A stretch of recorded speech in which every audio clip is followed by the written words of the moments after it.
Hello दोस्तों, आपका अपने YouTube channel your study partner में स्वागत है। उम्मीद करता हूँ आपकी तैयारी अच्छी चल रही होगी।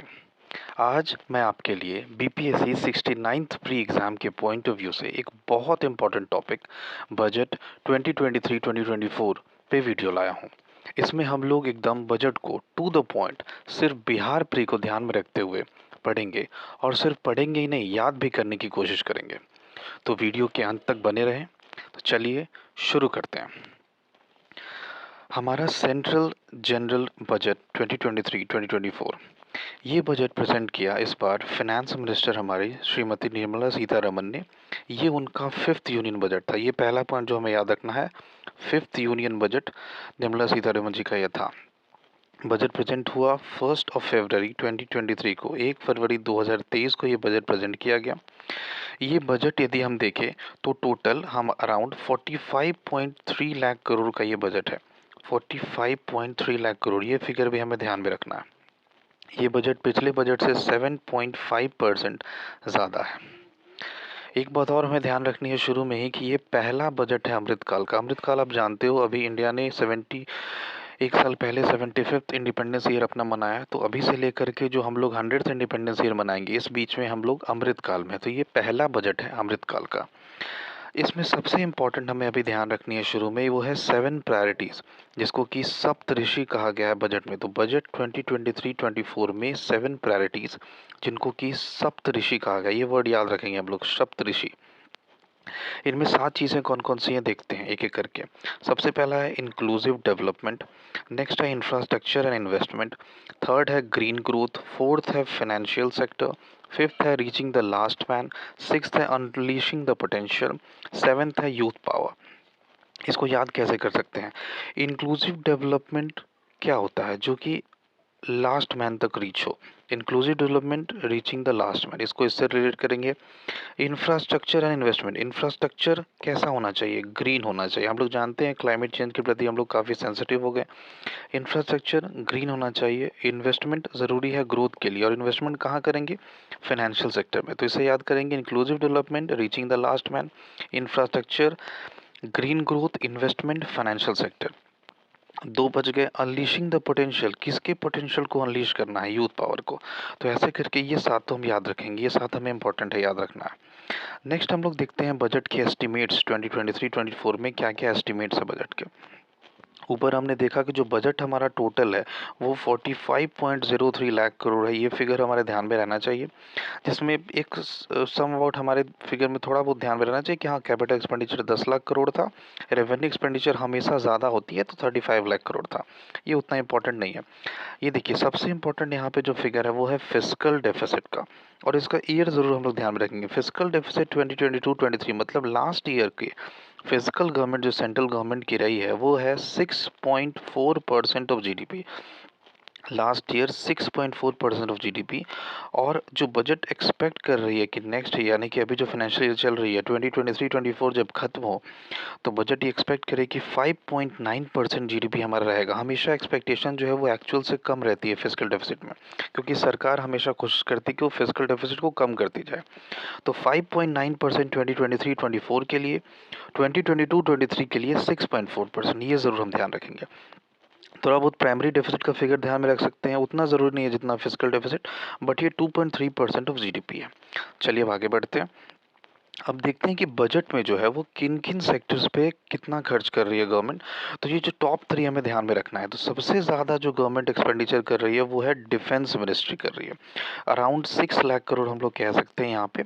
जो फर्स्ट नंबर पे ये है। सेकेंड नंबर पे जो हमारा आ रहा है वो है रोड ट्रांसपोर्ट एंड हाईवेज, ये है 2.7 लाख करोड़। इसके फिगर इंपॉर्टेंट नहीं, बस ये इंपॉर्टेंट है कि फर्स्ट पे है डिफेंस मिनिस्ट्री, सेकंड पे है रोड ट्रांसपोर्ट, थर्ड पे है मिनिस्ट्री ऑफ रेलवेज। तो कम से कम ये 3 हम लोग याद रखेंगे।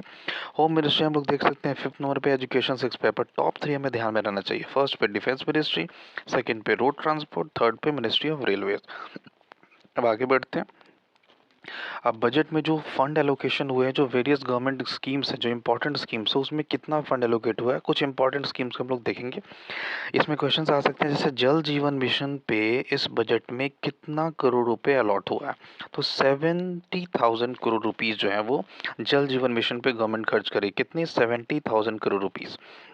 इसी तरह से प्रधानमंत्री आवास योजना पे अराउंड 79,000 करोड़ रुपीस गवर्नमेंट खर्च कर रही है। एक्यूरेटली 79,590 करोड़ है। एकलव्य रेसिडेंशियल स्कूल पे अराउंड 5,943 करोड़ है।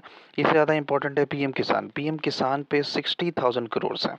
और इसके साथ साथ हम लोग देख लेते हैं ये मनरेगा, क्योंकि मनरेगा पे भी सेम फिगर है 60,000 करोड़, ये भी बहुत इंपॉर्टेंट है। तो इस बजट 2023-24 में मनरेगा पे 60,000 करोड़ रुपीज़ गवर्नमेंट खर्च करने का सोची है। नेक्स्ट है अमृत। अमृत आप जानते हो, Atal mission for rejuvenation and urban transformation, ये फुल फॉर्म आपको याद रहना चाहिए। अमृत और स्मार्ट सिटीज मिशन पे अराउंड 16,000 करोड़ है। तो इसमें हम यदि देखें तो सबसे इंपॉर्टेंट हमें ध्यान में रखना चाहिए जल जीवन मिशन का 70,000 करोड़, प्रधानमंत्री आवास योजना अराउंड 79,000 करोड़, पीएम किसान 60,000 crore, MNREGA 60,000 crore, smart cities mission वगैरह पे 16,000 करोड़। ऐसे करके हम लोग याद करते जाएंगे। नेक्स्ट आगे अब हम बजट के कुछ इंपॉर्टेंट फैक्ट्स को ध्यान में रखेंगे और उनको याद करने की कोशिश करेंगे। तो बजट ये एक्सपेक्ट कर रही है कि जो हमारा जीडीपी ग्रोथ रेट रहेगा वो अराउंड 7% से ग्रो करेगा 2023-24 में। तो ये इजी टू रिमेंबर है, 7%। याद रखिएगा, इसके पहले हमने याद किया कि फिजिकल डेफिसिट जो एस्टिमेट कर रही है बजट वो कितना है, 5.9% ऑफ जीडीपी। जो आगे अभी यहाँ पे हमें दिख रहा है कि फिजिकल डेफिसिट जो है वो एस्टिमेटेड है 5.9% ऑफ जीडीपी। और लास्ट ईयर फिजिकल डेफिसिट कितना रहा, 6.4%।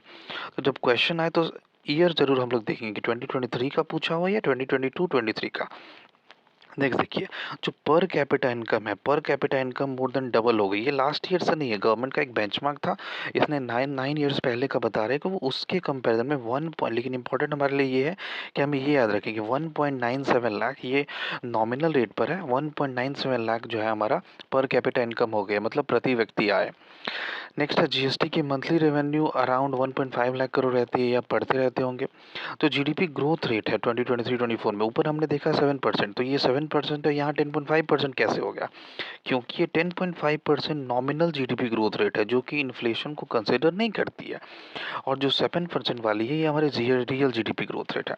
तो दोनों को ध्यान में रखेंगे, 7% जो है वो रियल जीडीपी ग्रोथ, 10.5% जो है वो नॉमिनल 2023-24 के लिए। नेक्स्ट चलते हैं, इंडियन इकोनॉमी जो है वो 5th लार्जेस्ट इकोनॉमी बन गई।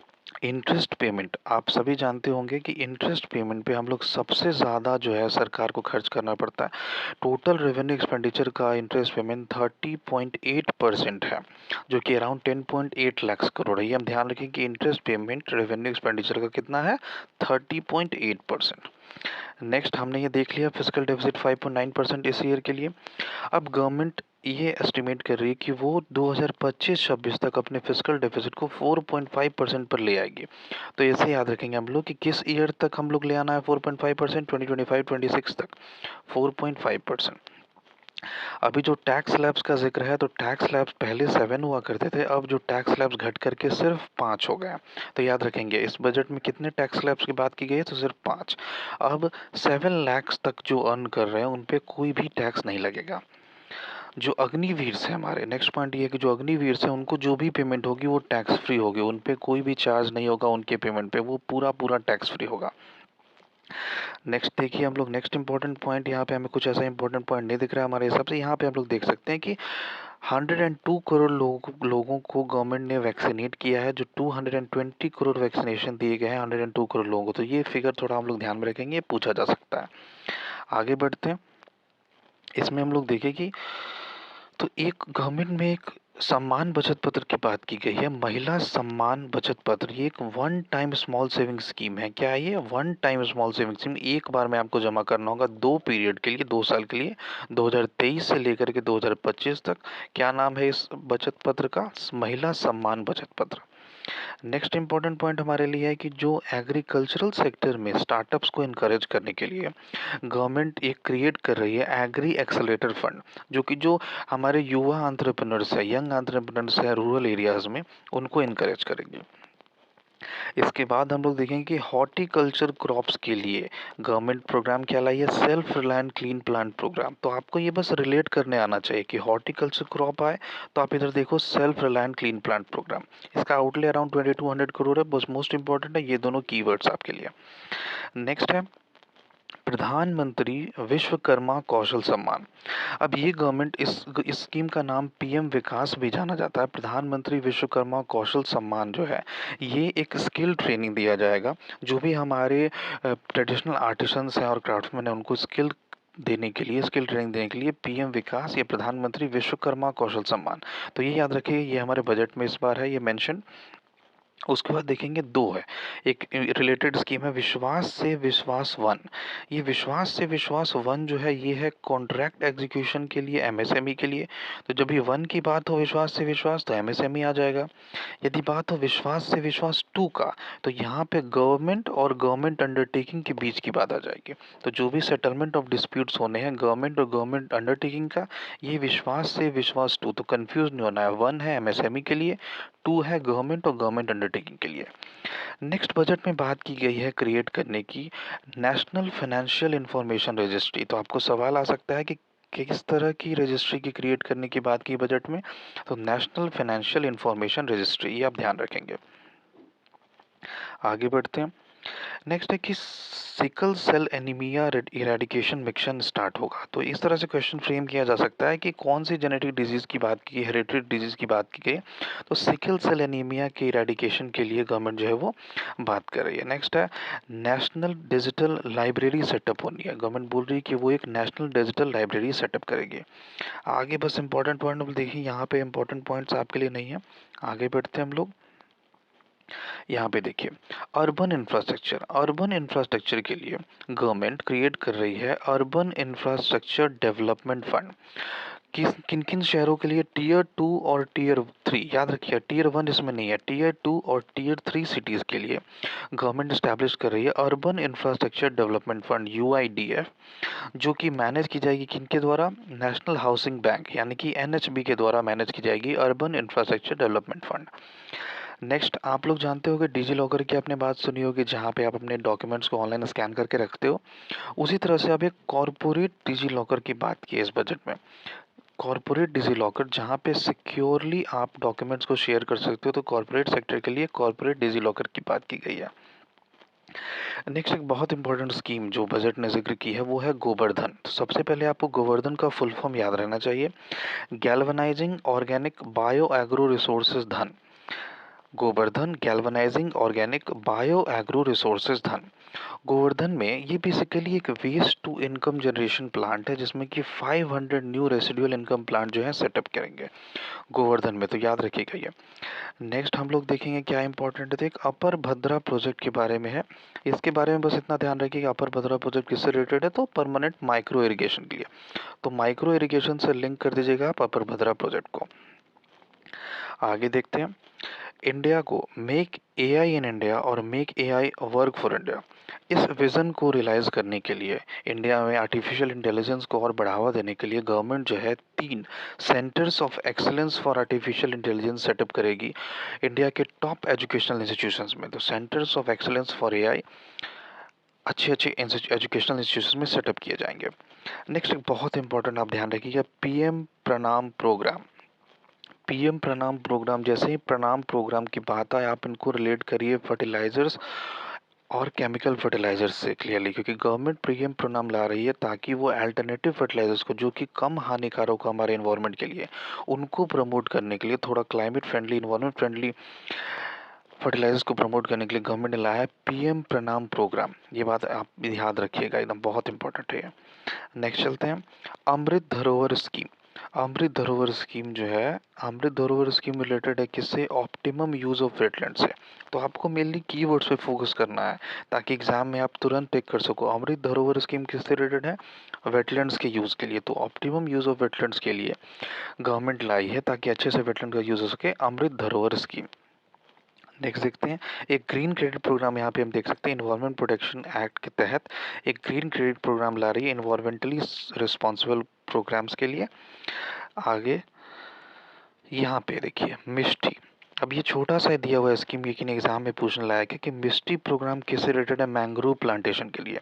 इसका फुल फॉर्म भले आपको याद ना हो, लेकिन जहाँ पे भी आप मिष्टी देखिए तो आप इसको रिलेट करिए कि ये मैंग्रोव प्लांटेशन से रिलेटेड है, जहाँ पे गवर्नमेंट इंकरेज करेगी कोस्ट लाइन्स पे कि ज़्यादा से ज़्यादा मैंग्रोव प्लांटेशन हो, क्योंकि आप जानते हो मैंग्रोव्स हमारे इन्वायरमेंट के लिए बहुत बेनिफिशियल होते हैं। आगे बस 2 इम्पोर्टेंट बच गए हमारे लिए, भारत श्री। एक भारत श्री स्कीम गवर्नमेंट ला रही है, जिसमें वो जो हमारे पुराने मैन्युस्क्रिप्ट्स हैं, उनको डिजिटाइज़ करने के लिए, उनको डिजिटल रूप उनको देने के लिए गवर्नमेंट क्या ला रही है, भारत श्री स्कीम ला रही है। एंड द लास्ट है हमारा जन विश्वास बिल, जो कि गवर्नमेंट लाएगी इंट्रोड्यूस करने के लिए 42 सेंट्रल एक्ट्स को। अब देखिए, ये सब आपने देख लिया, ये सब आप ध्यान रखिएगा। भारत श्री किसके लिए है, तो मैन्युस्क्रिप्ट के लिए है। मिस्ट्री प्रोग्राम किसके लिए है, मैंग्रोव प्लांटेशन के लिए। अमृत धरोहर स्कीम किसके लिए, वेटलैंड के कंजर्वेशन के लिए। Green credit programme environment protection act के तहत है। जो प्रणाम प्रोग्राम है, पीएम प्रणाम, ये किसके लिए, फर्टिलाइजर्स के लिए है। तो इस तरह से गोवर्धन स्कीम किसके लिए, waste to energy plant 500 new बनाए जाएंगे, और कॉर्पोरेट डिजी लॉकर। इस तरह से रिलेट करके आपको याद रखना, आपके दिमाग में स्टोर रहे, इसके लिए आप इस वीडियो को 2-3 बार देखिएगा, ताकि जो इंपॉर्टेंट फैक्ट्स हैं उनको आप याद कर सकें। तो दोस्तों, वीडियो यदि आपको पसंद आया होगा और आपको हेल्पफुल लगा हो, तो वीडियो को ज़रूर लाइक करें और चैनल को सब्सक्राइब करें। Thank you.